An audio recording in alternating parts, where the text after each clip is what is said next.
পছন্দের খাবার।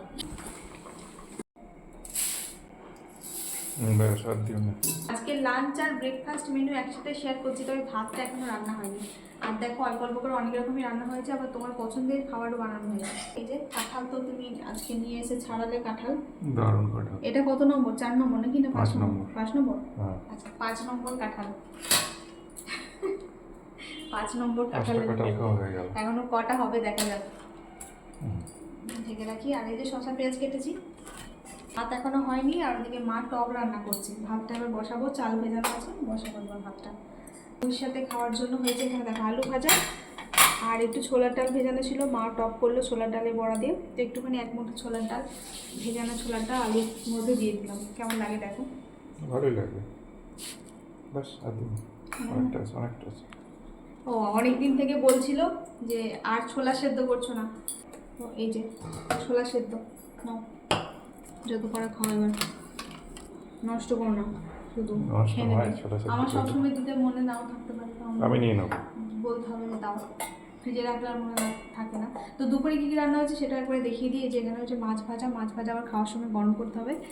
আর এখানে মিঠি সকালবেলা স্কুলে গেল, ওই যে আম কেটে দিয়েছিলাম, দেখো আম খাওয়ার অবস্থা দেখো, খাইনি বলতে গেলে, আম খেয়ে গেল ওইটুকু আম। আর এই যে দেখো কাঁঠাল তো প্রচুর খাওয়া হচ্ছে, কাঁঠালের বীজও প্রচুর হচ্ছে। তো এই যে কাঁঠালের বীজ দিয়ে আর এই ডাটা দিয়ে, মানে আমরা বলি লাল ডাটা সাদা ডাটা, ডাটা হয় না যে একটা হয় লাল রঙের, একটা হয় সাদা রঙের, মানে সবুজ রঙের, হালকা সবুজ। তো আপনারা কে কী বলেন নামে ডাকেন জানি না, আমরা ওই লাল ডাটা সাদা ডাটা বলি। তো ওই ডাটা দিয়ে কাঁঠাল বীজ দিয়ে একটু মশলা দিয়ে, মানে একটু মশলা করে মাখা করে, এটা চচ্চড়ি না কি বলবো, যাই হোক হয়েছে। আর এই যে সেদিনে সেই চানাটা ছিল, এটা গরম করেছি। আর হয়েছে এখানে এই যে ভেন্ডির তরকারি হয়েছে, এটা তো ভেন্ডি আছে। আর এই যে মসুরির ডাল,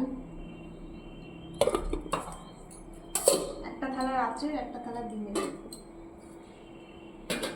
আর এই তো এটা তো তোমার পছন্দের বলে দিলাম। আর এই যে দেখো এখানটা কি আছে দেখো, মানে খুব পছন্দের খাবার, এই যে বাহ, সিমের পায়েস। চালের থেকে সিমের পায়েসটা খেতে বেশি ভালো লাগে। এই বাড়িতে আবার সবাই চালের সিমের পায়েস বেশি খায়, ভালো খায়। এই নিয়ে এসে সামনে দেখো পায়েসটা কেমন হয়েছে। এই যে তখন মনে হচ্ছিলো যে বোধহয় দুধ বেশি হয়ে গেছে, এটা কম হয়ে যাবে, কিন্তু এরকমই তো ঠিক আছে নাকি? বেশি ঘন হলে তো ভালো লাগে না, আর একটু জমে গেলে ভালো হয়। আর একটু জমে গেলে আবার এটা রেখে দিলে আবার জমে যাবে। রেখে দেবো, চামচ দিচ্ছি তাহলে। দেখো মা তখন কতটা পাতলা ছিল, এখন দেখো আরো জমে যাবে। ঠান্ডা হয়ে গেছে, আর একটু ঠান্ডা হলে দুপুরবেলা আরো জমে যাবে। যখন নামালাম তখন একবারে পাতলা ছিল। আর যদি মা টক করছে, টকটা রান্না হোক তবে দেখাবো, তারপর ভাত বসাবো।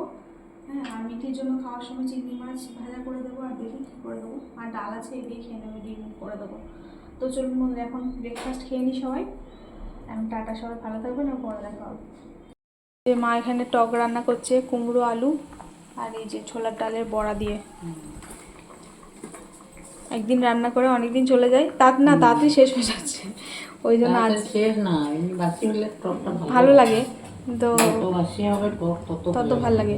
দিয়ে ভালো লাগছে বলে তাড়াতাড়ি মানে বেশি বেশি করে খেয়ে নেওয়া হচ্ছে, ওই জন্য আজকে 1 কড়াই করেছে, মানে কড়াই একদম ভর্তি হয়ে গেছে, আর জায়গা নেই। বড় কড়াই বসালেও হতো, হ্যাঁ বোঝা যায়নি অত। যাই হোক, এই যে ছোলার ডালে বড়া, কুমড়ো আলু দিয়ে টক। এখন তার মূল্য তেমন পাওয়া যায় না, ওই জন্য বড়া দিয়ে হচ্ছে, খেতে খুব ভালো হয় টকটা।